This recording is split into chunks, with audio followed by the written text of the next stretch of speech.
नमस्कार, आप देख रहे शुरू कर चुके हैं पंकज का पंच और मैं हूं आपके साथ पंकज जैन प्रखर। देश में राम राज्य की बातें हो रही हैं, सुशासन के दावे किए जा रहे हैं, कानून राज की बातें हो रही हैं, लेकिन आज मैं आपसे पूछना चाहता हूं, क्या सचमुच देश राम राज्य की ओर बढ़ रहा है? क्योंकि राम राज्य की कल्पना में न्याय था, सुरक्षा थी, व्यवस्था थी, प्रजा की परवाह थी, राजा का सम्मान था, मंत्रियों का बहुमान था। लेकिन आज तस्वीर कुछ और दिखाई दे रही है और इसीलिए राम राज्य किताबों और जमीन की सच्चाई के बीच खड़ा भारत आज एक सवाल पूछ रहा है, आखिर कानून का राज है या फिर भीड़ तंत्र का? जिस देश में थाना प्रभारी के सिर पर कुल्हाड़ी चलाने की हिम्मत हो जाए, जिस देश में पुलिस पर पत्थर बरसाना सामान्य सी बात होने लगे, जहां कानून लागू करने गई टीमों को दौड़ा दौड़ा कर पीटा जाए, अपराधी बेखौफ हो जाए, वहां चिंता केवल एक घटना की नहीं होती, वहां चिंता पूरे सिस्टम की होती है। और दुर्भाग्य देखिए, सरकार अपनी उपलब्धियां गिना रही है, अपराधी कानून को चुनौती दे रहे हैं और समाज धीरे धीरे संवेदनहीन होता जा रहा है। याद रखिएगा, जब वर्दी असुरक्षित हो जाए तब खतरा सिर्फ पुलिस को नहीं होता, पूरे लोकतंत्र को होता है। और यही है आज का पंच। पहले आप सोशल मीडिया पर तेजी से वायरल होते ये वीडियो देखिए।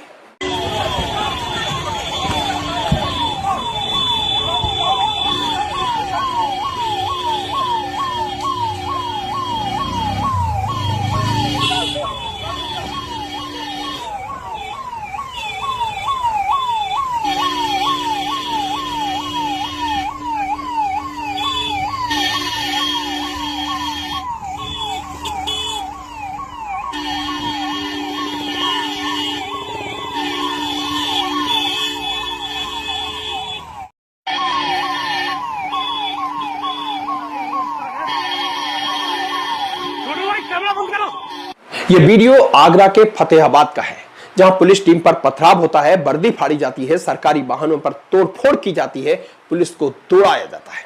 लेकिन पुलिस इन उपद्रवियों को जल्द कानून का एहसास करा देती है। देखिए तस्वीरें किस तरह इनकी गिरफ्तारी होती है और ये उपद्रवी हाथ जोड़कर माफी मांगते नजर आ रहे हैं। साथ गलती होगी जीवन में जान लाएंगे, साथ गलती होगी कभी जीवन में जान लाएंगे। साफ गलती हुई साफ गलती हो गई जीवन में कभी जाम नहीं लगाएंगे। साफ गलती हो गई जीवन में कभी जाम नहीं लगाएंगे। साफ गलती हो गई जीवन में कभी जाम नहीं लगाएंगे। लगा जाम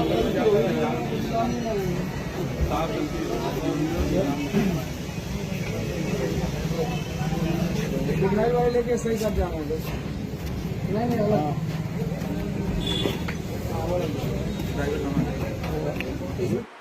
लेकिन बंधुओं, यह कोई अकेली घटना नहीं है। मध्य प्रदेश के सीधी जिले के कमरजी थाना क्षेत्र के ग्राम पटपरा में जो हुआ, उसने देश प्रदेश को झकझोर कर रख दिया।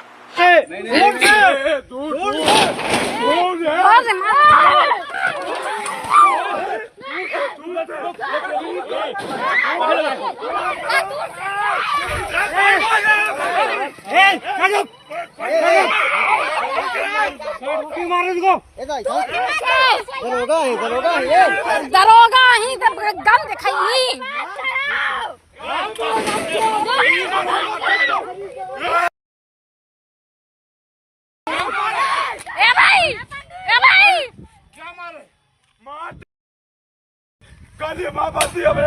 बताओ ना, बता रहा दूर से बात करिए ना। रोज जाओ, मैं एक तरीका देखिए, गलत बात है। बात को कुछ दादागिरी दिखा रहे हैं तुम लोग, क्या कर रहे हैं? अरे आओ, गोली चलाओ, गोली चलाओ। आओ, अब हमारा फायर करो, फायर करो, मारो, फायर करो, फायर करो, फायर करो, खड़ा हूँ, फायर करो, फायर करो, वीडियो बना के चल के मारो, फायर करो। मेरे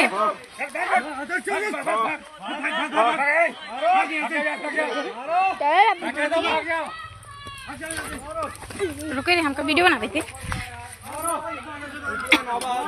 अब अंकल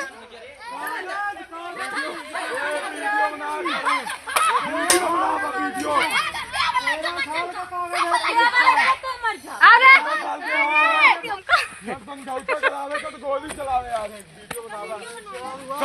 वीडियो बना ले, कुछ न छोड़े। वे ओक दे टोपी दे, हाँ टोपी दे, ये टोपी रखा, सब रख ले, कुछ न छोड़े। हम वीडियो बनाए सब बनाए, सब ले ले, कुछ न छोड़े।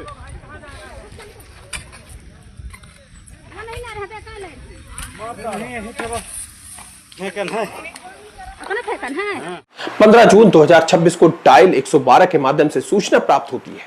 चोरहट पटपड़ा मुख्य मार्ग को मिट्टी, पत्थर, लकड़ी और कांटेदार झाड़ियों से अवरुद्ध कर दिया गया है। सड़क जाम थी, दोनों ओर वाहनों की लंबी कतारें लग गई थी। सूचना मिलते ही थाना प्रभारी इंद्राज सिंह पुलिस बल के साथ मौके पर पहुंचते हैं।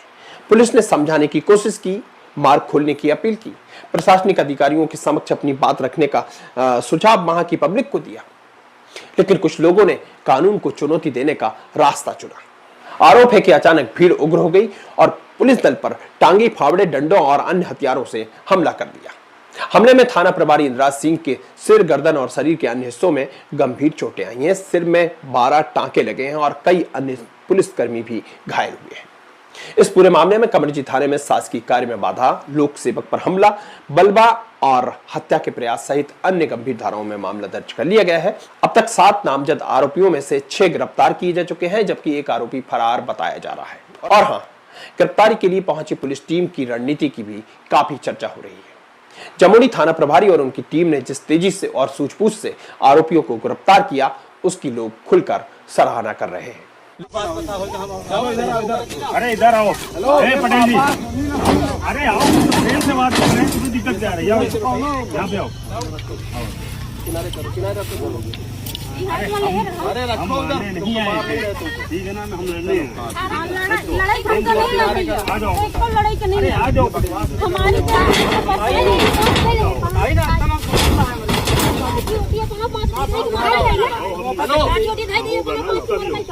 होगा, आप आ जाओ, ठीक है, सुनो, डीएम साहब आ रहे हैं यहीं पर, सब निपटारा होगा यहीं पे हो जाए। मैं यही चाहती थी भैया, मैं यही चाहती थी। सब आ जाओ।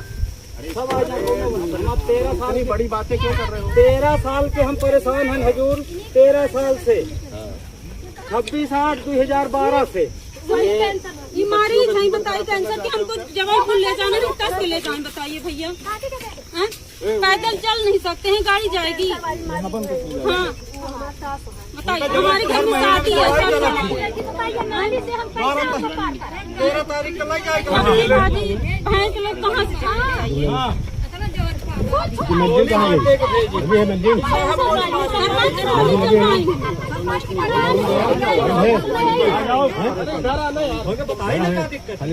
लक्ष्मण रेखा है क्या? मजाक करने खड़ा हूँ। नहीं एक तो सबसे बड़ी बात ये है कि आप ना तो सुनते हो किसी की बनान अपना की स्टाफ गोली मार दी, हम का भरोसा करें? हम खड़े हैं ना, अपना भरोसा हमारा तंदूरी खड़ा नहीं तो हम ले भाई, आई भैया अपना चले आई ना, गाड़ी बुलवा फटाक से पीछे चल पीछे जहाँ पीछे वहाँ जहाँ खड़े रहना अपने बच्चे साहब से बात कर ले। हमको आप लोगों ने हमारी परेशानी दूर कर ली, हमको लड़ाई नहीं अरे खाली हाथ हो गया ना, अपने बच्चे डंडा फंडा फंडा है, हम गोली मार तुम यहाँ मुझे मैं बोलूँगा नहीं उधर ये मेरे नाम तुम इधर तो एक तो आप अरे जब बंद करो, क्या होगा? हम लोग हैं ना, सब कोई मारेंगे, सब कोई मारेंगे ना। तुम्हारा नाम क्या है? दिनेश पटेल। कौन सब हो जो बच्चे परिवार भाई मेन ये दो हाँ मेरे ये हम ये तुम्हारा लड़का है, ये कौन है? ये मेरी भतीजा। तुम्हारा विवाद किससे चल रहा है? विवाद चल रहा है ये बगान वाले से, राम लखन पटेल जी सर, इंद्र बहादुर पटेल, राम कुमार, ये 2 आदमी। सर आप आइए तो पहले।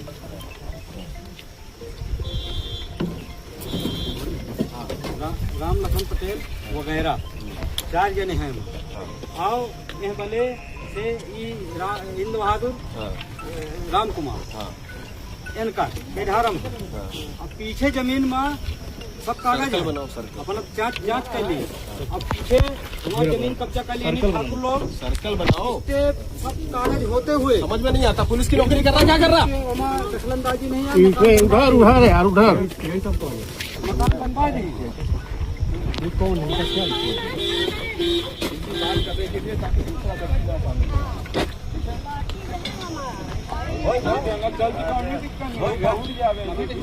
ठीक है, हमारे का तो है, ये है हमारे से कहा बताना है।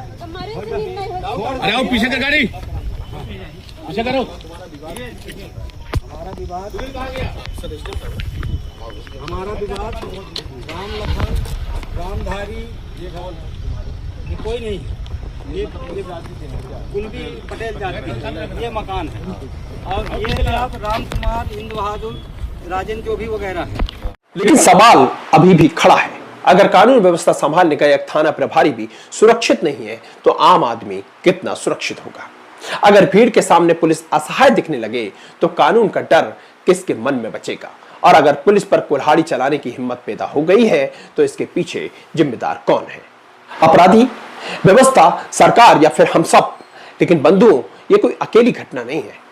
अब करनाल का वीडियो देखिए।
दरअसल सीआईए की टीम एनडीपीएस के मामले में एक आरोपी को पकड़ने पहुंची थी, लेकिन देखिए मोदी के रामराज्य में खुलेआम आरोपी को छुड़ाकर ले जाया जा रहा है।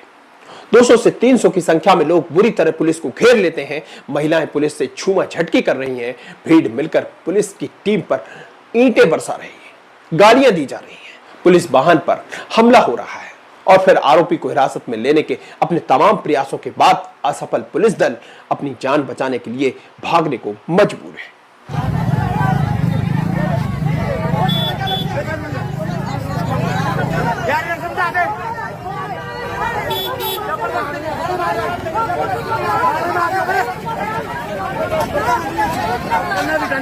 ऊपर पथराव हो रहा है। पुलिस एक बंदे को पकड़ने आई थी और लगातार पत्थर चल रहे हैं। आपको लाइव तस्वीरें दिखा रहे हैं, लाइव तस्वीरें दिखा रहे हैं किस तरह पत्थरबाजी हो रही है। छोटा बांध से सीधी तस्वीरें आपको दिखा रहे हैं।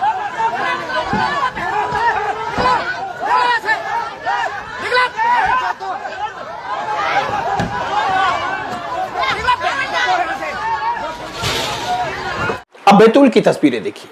पति पत्नी के विवाद को सुलझाने गई डायल 112 टीम पर लोग टूट पड़े। जो लोग एक दूसरे से लड़ रहे थे वे पुलिस को देखकर एक हो गए। पुलिस कर्मियों के साथ धक्का मुक्की, अभद्रता और हाथापाई की गई। मार मार उसको, मार मार मार उसको, मार मार पत्थर नहीं दे ओए, मारने का उसको तो फिर मार का सरा उसको, मार मार मार मारा उसको, मार उसको, मार डाल उसको, जान से मार डाल, मार डाल उसको, जान से मार डाल। रुकना, तो मार का सरा उसको, मार उसको, मार डाल, जान से मार। छोड़ दो उसको, तो हाथ कैसे लगा रहा है तू उसको, हाथ कैसे लगा रहा है तू उसको? हाँ तो उसको मारेगा तू, है ना? क्या नाम है तेरा? तेरा नाम क्या है? नाम बता तेरा क्या है? मार, नाम बता तेरा क्या है? मारा कैसे तूने? फैसला करने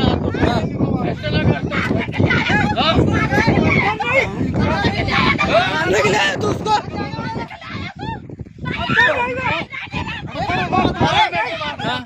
तो प्यार से बात करना चाहिए था, प्यार से बात करना था। मारा कैसे? हाथ कैसे उठाया? ऊपर तो हाथ उठाए ना। मार मार, कितना मारना है लोग? मार मार मार उसको, मारने के लिए आया।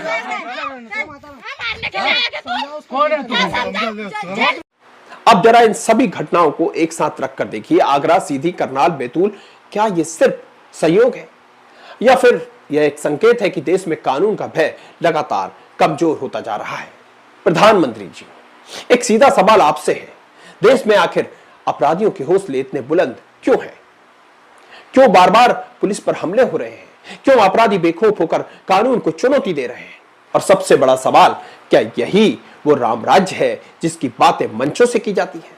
राम राज्य में तो न्याय था, सुरक्षा थी, कानून का सम्मान था, लेकिन यहां हालात ऐसे बन चुके हैं कि कानून व्यवस्था बनाए रखने वाली पुलिस ही अस्पताल पहुंच रही है। बंधु, अपराधी अचानक पैदा नहीं होते, उन्हें पैदा करती है व्यवस्था की ढिलाई।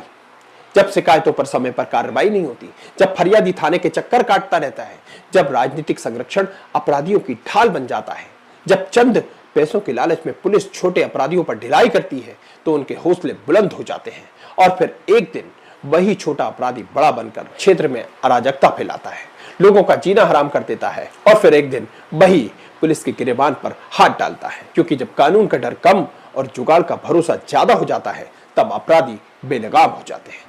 और यहां मैं पुलिस से भी एक सवाल पूछना चाहता हूं। जब पुलिस पर हमला होता है तो ताबड़तोड़ गिरफ्तारियां होती हैं, कार्रवाई होती है, पूरी ताकत झोंक दी जाती है, वीडियो खंगाले जाते हैं, टीमें बनती हैं, आरोपी पकड़ लिए जाते हैं और ऐसा होना भी चाहिए। लेकिन क्या यही तत्परता आम नागरिकों को भी नहीं मिलनी चाहिए? कितने फरियादी थानों में आवेदन देकर महीनों तक भटकते रहते हैं, कितने मामलों में एफआईआर तक दर्ज नहीं की जाती, कितने मामलों में मामूली धाराएं लगाकर आरोपी को बचाने की कोशिश होती है। जब जनता न्याय मांगती है तब टाल मटोल, लेकिन जब पुलिस पर हमला होता है तब बिजली जैसी तेजी। आखिर ये दोहरा पैमाना क्यों? मैं पुलिस से कहना चाहता हूं, फरियादियों से अच्छा व्यवहार कीजिए, शिकायत मिलते ही तुरंत कार्रवाई कीजिए, अपराधियों के प्रति कठोर रहिए, राजनीतिक दबाव से ऊपर उठकर कानून का राज स्थापित कीजिए। क्योंकि आपकी आज की ढिलाई कल अपराधियों के हौसले को जन्म देती है और वही आग एक दिन आपके महकमे तक भी पहुंचती है। लेकिन सवाल समाज से भी है, क्या हमने संवेदनशील होना छोड़ दिया है? क्या दया, करुणा, धैर्य, संवाद, इंसानियत ये शब्द सिर्फ किताबों तक रह गए हैं? एक पुलिस अधिकारी लहूलुहान हो जाता है और कुछ लोग तमाशा देखते रहते हैं। किसी को यह तक नहीं लगता कि सामने खड़ा व्यक्ति भी इंसान है, उसका भी परिवार है, उसके भी सपने हैं। याद रखिए, किसी राष्ट्र का पतन तब शुरू नहीं होता जब अपराध बढ़ते हैं, बल्कि तब शुरू होता है जब समाज अपराधों को सामान्य मानने लगता है, जब हिंसा मनोरंजन बन जाए, जब कानून मजाक बन जाए, जब भीड़ अदालत बन जाती है, तब लोकतंत्र कमजोर होने लगता है।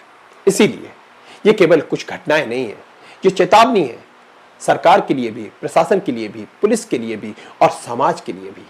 जरूरत केवल एफआईआर की नहीं है, जरूरत ऐसे उदाहरण पेश करने की है जिससे पूरे देश को यह संदेश जाए कि कानून के प्रतिनिधि पर हमला करना किसी भी कीमत पर बर्दाश्त नहीं किया जाएगा।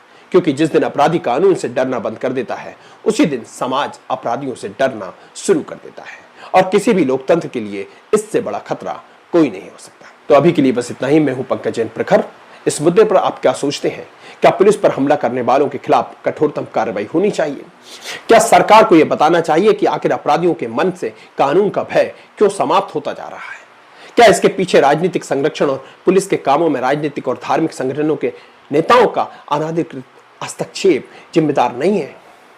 और क्या पुलिस को आम जनता के मामलों में भी उतनी ही तत्परता दिखानी चाहिए जितनी अपने ऊपर हुए हमलों में दिखाती है? तो अभी के लिए बस इतना ही। कमेंट्स करके अपनी राय जरूर दीजिएगा। जय हिंद, जय भारत।